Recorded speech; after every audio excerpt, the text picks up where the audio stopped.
Okay. This is what I want to talk about. I'm gonna delete this from here and I'm just gonna leave the breakout. Okay, so you have the break, you have the retest, and after that you have the continuation.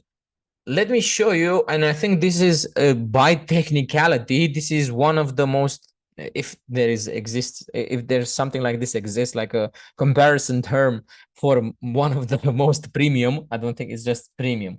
I don't think it like premium has a comparison article, you know. But I'm looking at this and break retest continuation.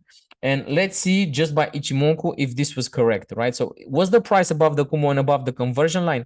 Yes. So when I open this, look how beautiful it was. So it was above the Kumo, right?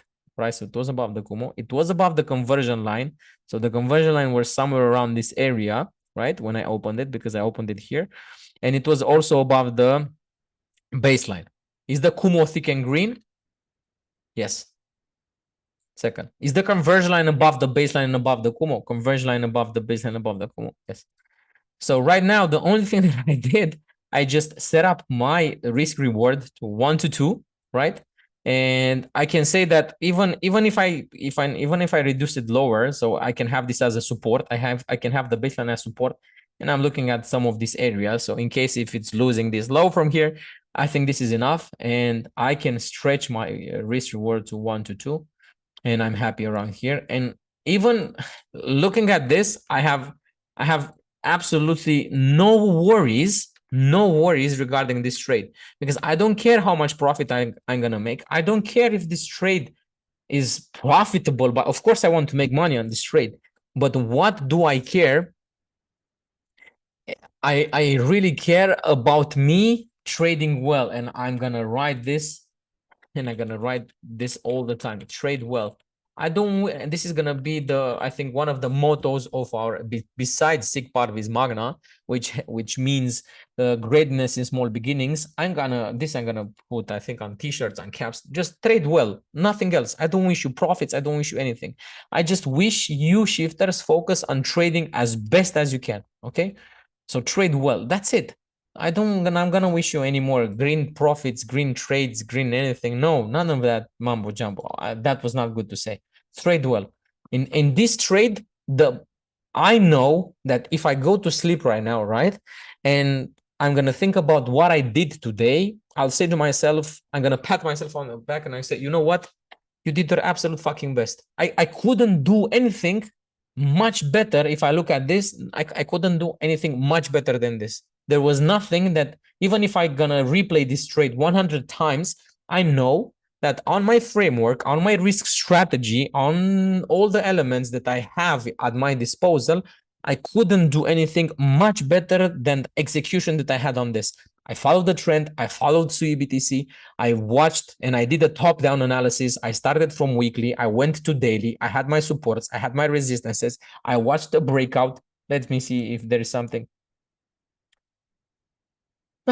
If with volume, you know, all the time you can watch something else. I was checking the volumes here. The break was done with volume. Okay, I was thinking if there is, I want to be more Catholic than the Pope, but if you look here, okay, so the break which was done with volume, right? So the break of the downtrend, I wanted to find something that I can say, you know what, motherfucker, this was something that you missed from your analysis that you could have done better. I couldn't, because even this break of this downtrend and showing the intentions of the buyers to push the price higher was done with higher volume, okay? So even this was like checked from my box. So when I fuck up, and I admit, and you know, with shifters that I say I hit my stop loss, like it happened today, for example, with that trade on Kaspa. But on this trade, this is what I want, and I think it took me maybe 6-7 years, and in the last 4 years even more, because crypto is a totally different game, right? It's a totally different sector or niche. It took me even until now, I would say, to absolutely perfect the craft, the shit out of it, in order to reach a point in the last 2 years where I can say these kind of things. Man, I did my absolute best, and I'm not gonna. And this is the only thing what I'm asking you, shifters, if you're traders, of course, also if you're investors. But if you're investors, you know, you have a bigger drawdown, you can digest more, etc. I'm talking about traders. you should focus on trading well or trading your best, not focusing on, oh, I'm going to make $500 on each trade or I can lose $300 on. No, of course, you have to think about first where you put your stop loss if it's within your limits, you know, of 1, 2, 3% per day that you want to lose, or 0.5% per trade or 1%, doesn't matter, depending on your risk reward or risk management strategy. But you should focus exactly on this kind of elements. Even if this, I hope it's not gonna go on stop loss, but even if it's gonna go on stop loss, I'm not gonna have that feelings like, oh, you know, I'm not gonna for sure I'm not gonna blame the market. For sure, I'm not gonna blame the weather, the sun, the nothing. But I know that at the end of the day, I did my best. And if I replicate this process, and I'm gonna do my best to replicate this process in the next 500, 1,000 trades, I know that my account is gonna grow, and I know that I'm gonna make profits.